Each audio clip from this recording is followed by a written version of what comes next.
పెద్ద షాపింగ్ ప్రపంచం సిఎంఆర్ మన మేడ్చల్లో ప్రముఖ సినీ హీరో విశ్వక్ సేన్ గారిచే సెప్టెంబర్ 13న గొప్ప ప్రారంభం. Welcome to Suman TV. నేను విజయ్.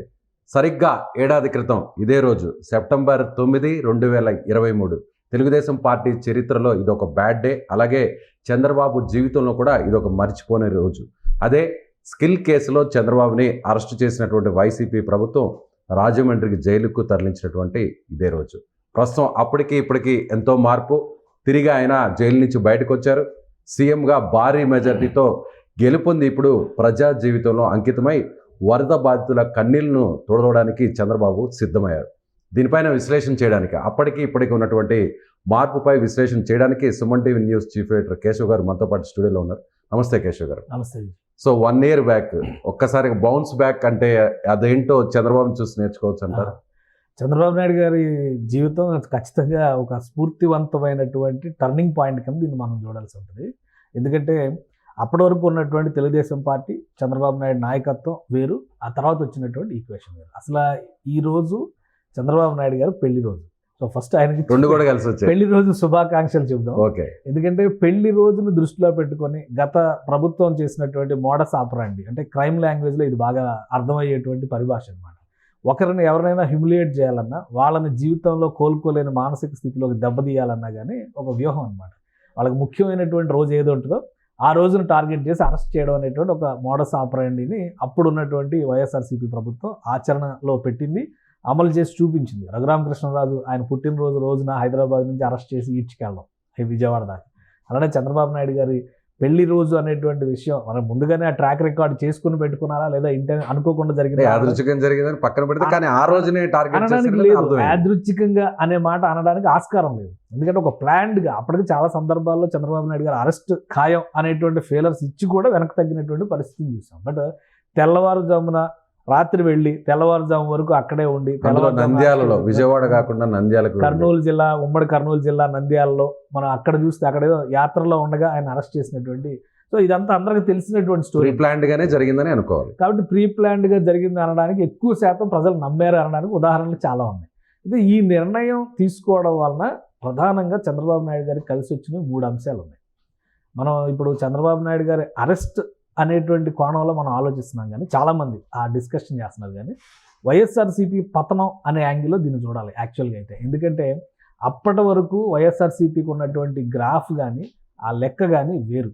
చంద్రబాబు నాయుడు గారు తెలుగుదేశం పార్టీ అధికారంలోకి వస్తుందా రాదా అనేటువంటి సందేహం ఉంది. ఈవెందో ప్రకాశం జిల్లాలో నిర్వహించినటువంటి మహానాడు గ్రాండ్ సక్సెస్ అయినా, జనసేన పార్టీ నిర్వహించినటువంటి వ్యవస్థాపక దినోత్సవం గ్రాండ్ సక్సెస్ అయినా కానీ విపక్షాల మధ్య ఏదో తెలియని ఒక అనైక్యత ఉంది.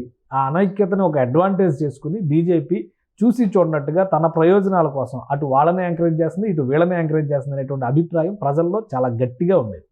అలానే జగన్మోహన్ రెడ్డి గారు చేస్తున్నటువంటి సంక్షేమ ప్రచార పటాటోపం చూసిన తర్వాత చాలామంది ఏమనుకున్నారంటే ప్రతి ఒక్కరు ఖచ్చితంగా వైసీపీని గెలిపిస్తారు అనేటువంటి ఒక ఒపీనియన్ మేకర్స్, అంటే ఒపీనియన్ క్రియేషన్ అనేది జరిగింది. బట్ ఇవన్నీ పటాపంచలైంది ఈ ఒక్క అరెస్ట్తోనే. ఎందుకంటే చంద్రబాబు నాయుడు గారికి ఇమేజ్ బిల్డింగ్ పరంగా ఈ వయసులో ఆయన అరెస్ట్ చేయడం ఏంటి అనేటువంటి ఒక సింపతి, ఎందుకంటే చంద్రబాబు నాయుడు అరెస్ట్ చేసే సింపతి ఏంటి అని మాట్లాడినటువంటి వైఎస్ఆర్సీపీ నాయకులు చాలా మంది ఉన్నారు. మనలో కూడా ఆయనకు మానసికంగా వేదన కలిగించే విధంగా అనేక రకాలుగా చర్యలు తీసుకోవడం, వాటర్ సక్రమంగా ఇవ్వకపోవడం, సరైనటువంటి ఫుడ్ కూడా. అసలు జైలులో ఉన్నటువంటి వాతావరణం కంటే కూడా అరెస్ట్ జరిగినటువంటి విధానం పైనే ప్రజల్లో ఒక చర్చ మొదలైంది. తర్వాత జైల్లో జరిగినటువంటి పరిణామాలు ఈ చర్చకి మరింత ఆజ్యం పోసి ఒక సింపతి వేవ్ని క్రియేట్ చేసింది. రెండోది ఏంటి, అసలు అన్నిటికంటే ఫస్ట్ పాయింట్ మనం చెప్పాల్సింది, విపక్షాల మధ్య ఏదైతే అనైక్యత అనుకున్నామో అది ఐక్యతకు బీజం వేసింది అరెస్ట్ వ్యవహారం. పవన్ కళ్యాణ్ గారు అక్కడికి వెళ్ళడం, అన్కండిషనల్గా డెసిషన్ తీసుకుని ప్రకటించడం, అసలు ఆయన అరెస్ట్ నిర్ణయం ప్రకటించిన వెంటనే ఆయన విజయవాడ వెళ్ళేటువంటి క్రమంలో జరిగినటువంటి ప్రతిఘటన, ఇవన్నీ కూడా విపక్షాల మధ్య ఒక ఐక్యతకి బాటలు వేసింది. అక్కడ జనసేన తెలుగుదేశం ఒకటైంది అనేటువంటి సంకేతం వచ్చినాక బీజేపీ కూడా వస్తుంది అనేటువంటి భావన ప్రజల్లో వచ్చింది. ఇది ప్రజల్లో ఒక రకమైనటువంటి పాజిటివ్ వేవ్ని క్రియేట్ చేసింది. మూడోది వైఎస్ఆర్సీపీ పార్టీ నాయకత్వం రియాక్ట్ అయినటువంటి విధానం, దానిపైన కూడా చాలా విమర్శలు వచ్చినాయి. ప్లస్ విధానాన్ని ఫాలో అవుతున్నారా లేదా, ప్రొసీజర్ని ఫాలో అవుతున్నారా లేదా అనేటువంటి చర్చ దేశవ్యాప్తంగా జరిగింది. సుప్రీంకోర్టు స్థాయిలో ఆ రోజు జరిగినటువంటి కేసు వ్యవహారాలు చూసిన తర్వాత ఇది కావాలని చేస్తున్నటువంటి వ్యవహారంలా ఉందే అనేటువంటి అభిప్రాయం మరింత బలపడింది. అది తెలుగుదేశం పార్టీకి, కూటమికి కలిసి వచ్చినటువంటి అంశాలు. సో ఇక జగన్కి ఎదురు దెబ్బ తగిలినటువంటి అంశాలు ఏంటంటే ఏదో దారిని పోయే దరిద్రాన్ని నెత్తిని రాసుకున్నట్టుగా ఆ ఇన్సిడెంట్ ఎప్పుడే అంటే ఒకవేళ కేసులో ఆధారాలు ఉంటే 5 సంవత్సరాలు మీకు అధికారం ఇచ్చినప్పుడు 6 నెలలు ఎలక్షన్స్ ముందర ఎలాంటి నిర్ణయాలు తీసుకోవడం అనేది 100% రాంగ్ స్టెప్. ఆయన 175 అవుట్ ఆఫ్ 175 అని చెబుతున్నటువంటి తరుణంలో చంద్రబాబు నాయుడు లోపలేసి గెలవాల్సినంత అవసరం అయితే ఆయనకి లేదు. సో ఇవన్నీ కలిపి తెలుగుదేశం పార్టీకి అక్కడ అడ్వాంటేజ్ అయితే ఇక్కడ వైఎస్ఆర్సీపీ పుట్టి ముంచినాయి అని చెప్పాల్సి వస్తుంది. అందుకనే చంద్రబాబు నాయుడు అరెస్ట్ కూటమికి ఎంత కలిసి వచ్చిందో వైసీపీ పతనానికి అంత బలమైన పునాది వేసింది.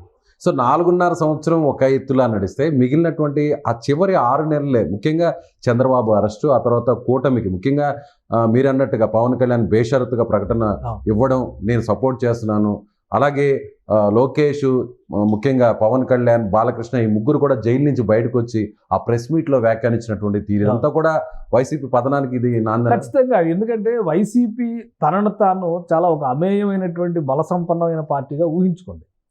గాలి బుడగలు ఎట్లయితే ఉంటాయో వైసీపీ ఉన్నటువంటి బలం అనేది కూడా ఒక గాలి బుడగ అని ఎలక్షన్స్లో తేలిపోయినాయి. ఎందుకంటే అంత బలమైన ఇప్పుడు 40% ఓటింగ్ చెప్తారు వాళ్ళు. 40% ఓటింగ్ చెప్పుకోవడానికి లాస్ట్ టైం చంద్రబాబు నాయుడు గారికి 5 పార్టీలు విడివిడిగా పోటీ చేస్తే ఎంత పర్సెంట్ వచ్చింది టీడీపీకి? 39.3%. అంటే 40% కంటే ఒక 7 పోయింది. ఇప్పుడు ఇక్కడ ఏమవుతుంది, కూటమి అంతా ఒక సైడ్ పోటీ చేస్తే వైసీపీ ఒకటే ఒక సైడ్ పోటీ చేసింది. అంటే కూటమి అంతా ఒక సైడ్ పోటీ చేసినా వైసీపీకి 40% రావడం కంటే 5 పార్టీలు విడివిడిగా ఓటు బ్యాంకును పంచుకున్న సందర్భంలో 39% రావడం అనేది పెద్ద రికార్డు కింద చూడాల్సి వస్తుందిగా. ఆ రోజు మరి శాసనసభలో ఏం మాట్లాడారు? మీరు తల ఎక్కడ పెట్టుకుంటారని మాట్లాడారు. మీరు పార్టీ మీ సీట్లు ఎంత, మీ నంబర్ ఎంత, చిటికేస్తే ఇదవుద్ది అదవుద్ది ఇవన్నీ మాట్లాడారు కదా. సో ఇవన్నీ 23 సీట్లు 23 నెంబర్ అంటూ కూడా అక్కడ వ్యక్తిగతంగా కూడా అక్కడ కాస్త మాట్లాడడం ఇవన్నీ కూడా. సో ఇవన్నీ పర్సనల్గా వెళ్ళారు. అవన్నీ ప్రజలు అబ్జర్వ్ చేశారు. అవన్నీ చూసిన తర్వాతే ఈ నిర్ణయం తీసుకోవడం పైన ఒక వ్యతిరేక భావం వచ్చింది. అలానే అప్పటి వరకు చేసినటువంటి సంక్షేమ పథకాల విషయంలో జగన్మోహన్ రెడ్డి మీద దిగువ మధ్య తరగతి వర్గాల్లో ఒక సింపతి ఉండి ఉండొచ్చు. అంటే మాకు చేస్తున్నారు అనేటువంటి అభిప్రాయం ఉండి ఉండొచ్చు. దాని మొత్తాన్ని కూడా ఇది ఒక కక్ష సాధింపు వ్యవహారమే. ఎక్కడ మొదలైంది? కూల్చివేత దగ్గర మొదలైంది, అరెస్ట్ దగ్గర ముగిసింది. సో ఈ మొత్తాన్ని కూడా ఈ డాట్స్ అన్ని కనెక్ట్ చేసుకుంటే ప్రజలకు కూడా ఒక భయం వచ్చింది. 5 ఏళ్ళు ఈ పరిపాలన చూసాం కదా, నెక్స్ట్ 5 ఏళ్ళు అధికారం ఇస్తే ఎలా ఉంటుంది అనేటువంటి ఒక భయం వచ్చింది. ఇప్పుడు బ్రిటిష్ పాలసీ ఒకటి ఉంది, డివైడ్ అండ్ రూల్. ఇప్పుడు కూడా బలమైనటువంటి శత్రువులను కలవనివ్వకూడదు అని చెప్పి వాళ్ళు చేసింది అదే కదా. హిందూ ముస్లిం మధ్య పెట్టారు, రాష్ట్రాల మధ్య పెట్టారు, రాజ్యాల మధ్య పెట్టారు, నాయకత్వాల మధ్య పెట్టారు, అన్నిటి మధ్య పెట్టారు. కానీ ఇక్కడ జగన్మోహన్ రెడ్డి గారు ఏం చేశారంటే కేవలం SC ST vote bank, minority vote bank అనేటువంటి నినాదాన్ని తీసుకుని, అది కూడా అల్పాదాయ వర్గాలు ఎవరైతే సంక్షేమ పథకాలు పొంది, ఇప్పుడు ఒక 50,000 జీతం వచ్చే వాళ్ళకి సంక్షేమ పథకంతో ఏం బెనిఫిట్ వస్తుంది? నువ్వు ఏమి ఇస్తావు? మాకు బాధుడే కదా ఉంది. సో మేజర్ ఆల్రెడీ అది మేజర్ కేటగిరీ పబ్లిక్. అది దాన్ని పక్కన పెట్టేసి ఈ కేటగిరీని నమ్ముకుని ఈ దూకుడు వ్యవహారాలు చేసిన తర్వాత ఏమైందంటే అది మొత్తం కూడా రివర్స్ కొట్టింది. సో ఆ అంశాల విషయంలో కూటమి పకడ్బందీగా ఒక్కొక్క ఇటుగా పేర్చుకుంటూ జనసేన టీడీపీ కలవడం ఫస్ట్ స్టెప్ అయితే, బీజేపీని కూటమి దిశగా తీసుకురావడం. అదే క్రమంలో వీళ్ళిద్దరూ వ్యూహాత్మకంగా ఒక ఎజెండా ప్రకటించారు. సూపర్ 6 అప్పటికే ప్రకటించిన, షణ్ముఖ వ్యూహం అనేటువంటి మాట అప్పటికే ప్రకటించిన, ఈ రెండింటినీ కన్సాలిడేట్ చేసుకుని బీజేపీ కూడా ఖచ్చితంగా వచ్చి తీరుతుంది. వీళ్ళకంటే ఎంత బలమైన వ్యూహాన్ని జగన్మోహన్ రెడ్డి గారు అనుసరించినా కానీ ఫెయిల్ అవడానికి కారణం అదే. ఈ కలయికలన్నీ కలిసి జాతీయ స్థాయిలో కూడా ఒక అభిప్రాయం వచ్చింది. ఒకవేళ తెలుగుదేశం జనసేనను కనుక దూరం పెడితే బీజేపీకి ఐఎన్డీఐఏ కూటమి విషయంలో ఒక భయం సృష్టించినటువంటి పరిస్థితి. దక్షిణాది రాష్ట్రాల్లో బీజేపీకి ఉన్నటువంటి పట్టు అంతంత మాత్రం. జగన్మోహన్ రెడ్డితో కలిసి బహిరంగంగా పొత్తుతో వెళ్ళేటువంటి పరిస్థితి లేదు. జాతీయ స్థాయిలో ఇమేజ్ని కాపాడుకోవాలంటే బీజేపీ మళ్ళీ ఒంటరిగా పోటీ చేయాలి. ఒంటరిగా పోటీ చేస్తే ఒక్క సీటు కూడా రాదన్న విషయం గ్రౌండ్ లెవెల్ రిపోర్ట్స్ వచ్చినాయి. సో ఇవన్నీ చూసినాక అనివార్యంగా బీజేపీ కూడా ఈ కూటమితో కలవాల్సినటువంటి పరిస్థితి వచ్చింది. సో మరొక విషయం సార్, అంటే చంద్రబాబు గారు ఈ సంవత్సర కాలంలో 74 ఏళ్ల వయసులో జైలుకి వెళ్ళారు.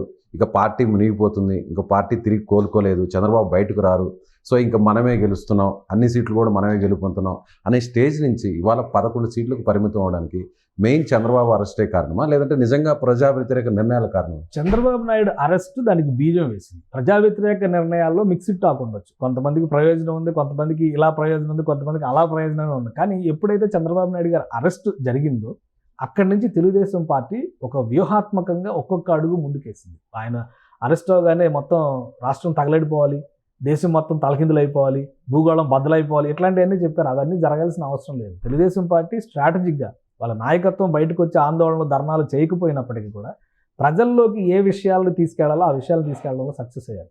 లోకేష్ గారు ముఖ్యంగా ఢిల్లీలో ఉండి ఆయనను బయటికి తీసుకొచ్చేటువంటి క్రమంలో సుప్రీంకోర్టులో కేసు నడిపినటువంటి విధానం అది చాలా ముఖ్యమైనటువంటి అంశం. పవన్ కళ్యాణ్ గారు క్షేత్రస్థాయిలో ఇక్కడ కలవడం అనేది, క్షేత్రస్థాయిలో గ్రామ స్థాయిల వరకు కూడా మనం కలిసి పనిచేయాలనేటువంటి సంకేతం ఇవ్వడం అనేది చాలా ముఖ్యమైనటువంటి అంశం.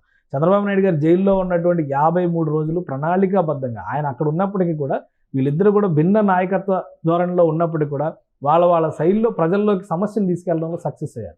చంద్రబాబు నాయుడు గారు బయటకు వచ్చినాక ఆయన అనుభవం తోడైంది దీనికి. తర్వాత బీజేపీ రావడం అనేది కలిసి వచ్చింది. కాబట్టి ఇవన్నీ కలిసి వచ్చినటువంటి అంశాలు. అంటే ఆయన ఇంత రాజకీయ జీవితాన్ని చూసి ఇటువంటి పరిస్థితిని ఎదుర్కొంటారని ఎవరూ ఊహించలేదు. ఇప్పుడు ఏమైంది, ఆ కేసు విషయంలో ఏమైనా క్లారిటీ తీసుకురాగలిగారా? ఎక్కడా ఏమీ క్లారిటీ లేదు. స్పష్టమైనటువంటి ఆధారాలు పోనీ ఏమైనా ఉన్నాయా? ఏదీ కనిపించట్లేదు. సో ఇది వీగిపోయేటువంటి కేసు అన్న విషయం ముందు తెలిసినా కానీ ఆయన అరెస్ట్ చేయడమే ధ్యేయంగా నడిచినటువంటి వ్యవహారం పైనే ప్రజల్లో ఒక వ్యతిరేకత వచ్చింది అనేది చాలా స్పష్టంగా కనిపిస్తుంది. అయితే వచ్చినటువంటి అవకాశాన్ని తెలుగుదేశం పార్టీ సద్వినియోగం చేసుకున్న విషయం కానీ, కూటమి నాయకత్వం సద్వినియోగం చేసుకున్నటువంటి విధానం కానీ, ఇవన్నీ కూడా అధికారాన్ని దక్కించుకోవడంలో ఒక బలమైనటువంటి పాత్ర పోషించాయి. వచ్చినటువంటి గెలుపు ప్రజా తీర్పు ఉన్నది చూసారా, అది చాలా బలమైంది. మామూలుగా 120 సీట్లు 130 సీట్లుగా కనుక కూటమి అధికారంలోకి వస్తే పెద్ద ఇంపాక్ట్ ఉండేది కాదు. 164 సీట్లతో ఒక బలమైనటువంటి, ఏదైతే 151 ఎవరూ సాధించలేని రికార్డు అనుకున్నారో దాన్ని బద్దలు కొట్టి వచ్చినటువంటి విధానం ఉంది కదా, అక్కడ చంద్రబాబు నాయుడు గారి పరపతి, కూటమి నేతల పరపతి జాతీయ స్థాయిలో చాలా పై స్థాయికి ఎదిగింది. కాబట్టే ప్రధానమంత్రి నరేంద్ర మోదీ దగ్గర నుంచి కేంద్ర ప్రభుత్వంలో కీలకమైనటువంటి నేతలందరూ కూడా రాష్ట్ర నాయకత్వాన్ని గౌరవించక తప్పని అనివార్య స్థితి వచ్చింది. ఈరోజు ఆంధ్రప్రదేశ్ డిమాండ్ చేస్తే ఇవ్వని పరిస్థితి లేదు. అలా అని చెప్పని కొట్లాడాల్సిన అవసరం లేదని చంద్రబాబు నాయుడు చెప్పారు. ఆయనకు ఉన్నటువంటి అనుభవాన్ని దృష్టిలో పెట్టుకొని చూస్తే మంత్రి పదవులు కూడా అవసరం లేదన్నారు. మీరు ఎన్ని ఇవ్వాలన్నా మీరు ఇవ్వండి, సభ్యులు ఎంతమంది ఉన్నారు, ఎంపీలు, ఇవన్నీ మీరే. కానీ రాష్ట్రానికి ఆ ప్రయోజనశీలత అనేది కనిపిస్తుంది కదా. ఇంకా ఈ ప్రభుత్వం ఏర్పడి 3 నెలలు కూడా కాలేదు కదా. 3 నెలలు కంప్లీట్ కాకపోయినా కానీ ఇక్కడ ఒక రిజల్ట్ వస్తుందంటే, అంటే 11వ తారీఖు 3 నెలలు కంప్లీట్ అయ్యేటువంటి పరిస్థితి ఉంది. సో అంటే 100 రోజులు టార్గెట్ పెట్టారు. 100 రోజులకి ఇంకా 15 రోజులు దగ్గర టైం ఉన్నటువంటి పరిస్థితి. కానీ ఏ అవసరం వచ్చినా కానీ రాష్ట్రానికి అండగా నిలబడుతున్నటువంటి విధానం, బడ్జెట్లో ఆంధ్రప్రదేశ్ ఒకటి ఉంది అనేటువంటి గుర్తింపు వచ్చిందంటే కనుక ఈ కూటమి నాయకత్వానికి ప్రజలు ఇచ్చినటువంటి గెలుపు. కాబట్టి జగన్మోహన్ రెడ్డి గారు చేసినటువంటి అక్కడ తప్పిదం ఆయన అధపాతాళానికి నెట్టేస్తే ఇక్కడ కూటమి నాయకత్వాన్ని ఆకాశ శిఖరాల వైపు నడిపించినటువంటి పరిస్థితి. ఒక్క ఏడాదిలో ఓడలు బండ్లు అవుతాయి, బండ్లు ఓడలు అవుతాయి అనే దానికి ఇది ఒక నిదర్శనంగా చెప్పవచ్చా? అంటే ఒక రకంగా చెప్పాలంటే ఏపీ చరిత్రలో కావచ్చు, టీడీపీ చరిత్రలో ప్రస్థానంలో ఒక 1 yearలో ఇంత సమూల మార్పులు జరిగినటువంటి పరిస్థితులు ఎక్కడా లేవనుకోవచ్చా? అంటే సంక్షోభం నుంచి ఇవాళ తిరుగులేని మెజారిటీతో, రికార్డు మెజారిటీతో అధికారంలోకి వచ్చారు. సో ఇది ఖచ్చితంగా దానికి ఒక ఉదాహరణగా మనం చెప్పాల్సి ఉంటుంది. స్వీయ తప్పిదాలు అధపాతాళానికి ఎలా నెట్టేస్తాయి అనడానికి వైఎస్ఆర్సీపీ నాయకత్వం, జగన్మోహన్ రెడ్డి ఒక్కరినే అనలేము, మిగతా నాయకులు కూడా ఆయన చెప్పిన దాన్ని బట్టి వీళ్ళు విర్రవీగిన విధానం చూసి ప్రజల్లో కూడా ఒక యావగింపు వచ్చిందన్నమాట వాస్తవం. అలానే చంద్రబాబు నాయుడు ఒక సంక్షోభాన్ని ఎదుర్కొనేటువంటి క్రమంలో ఆయన తీవ్రమైనటువంటి ప్రతికూల పరిస్థితులు ఎదుర్కొని కూడా ఉవ్వెత్తిన శిఖరంలో మళ్ళీ పైకి లేవడం అనేది కూడా ఆయన అనుసరించినటువంటి విధానం, ఆయన ఓపిక, ఆయన సహనం, అలానే మిత్రపక్షాలతో కలిసి వెళ్ళినటువంటి విధానం, ఇవన్నీ కలిసి చంద్రబాబు నాయుడికి కలిసి వస్తే తప్పుడు నిర్ణయాలు, తొందరపాటు నిర్ణయాలు, తప్పుడు నిర్ణయాలు కూడా అనలేము, తొందరపాటు నిర్ణయాలు అధపాతాళాన్ని నెట్టేయడానికి ఉదాహరణగా జగన్మోహన్ రెడ్డి గారిని చూడాల్సి ఉంటుంది. సో ఇది రాష్ట్ర నాయకత్వం విషయంలో ఇప్పటి వరకు ఆ రోజు తెలుగుదేశం పార్టీ బహుశా ప్రభుత్వ ఓటమి ఆ రోజు ఒక మంచి కోసం చేసి ఉండొచ్చు. ఈరోజు జగన్మోహన్ రెడ్డి ఓటమి కూడా దాదాపు అటువంటి స్థితిలోకి తీసుకొచ్చింది. రాష్ట్ర ప్రజలకి ఒక అనుభవం అయింది, ఒక అభివృద్ధి, దార్శనికత అనేటువంటి విషయాలపైన ఎలాంటి నాయకత్వాన్ని మనం ఆదరిస్తే ప్రయోజనం జరుగుతుంది అనేటువంటి విషయం పైన ఈ 5 ఏళ్ల పాఠం చాలా గుణపాఠం అనమాట. Right sir, thank you so much. So ఇది సరిగ్గా అంటే తన వివాహ వార్షికోత్సవం సమయంలోనే చంద్రబాబును అరెస్ట్ చేసి జైలుకు పంపడం, ముఖ్యంగా కక్ష సాధింపు చర్యలో భాగంగానే ఇదంతా జరుగుతుందని ప్రజలు నమ్మడం, అలాగే కూటమి కూడా మధ్య ఒక మైత్రి ఏర్పడడానికి ఇది ఒక వేదిక కావడంతో ఒక తిరుగులేని మెజారిటీతో తిరిగి చంద్రబాబు ఏపీ ముఖ్యమంత్రిగా ఆయన కొనసాగుతున్నారు, ప్రజలకు అండగా నిలుస్తున్నారని కేశవ్ గారు చెప్తున్నారు. Thank you so much. Suman టీవీలో మీ పర్సనల్ అండ్ బిజినెస్ ప్రమోషన్స్ కోసం కింది నెంబర్కి కాంటాక్ట్ చేయండి.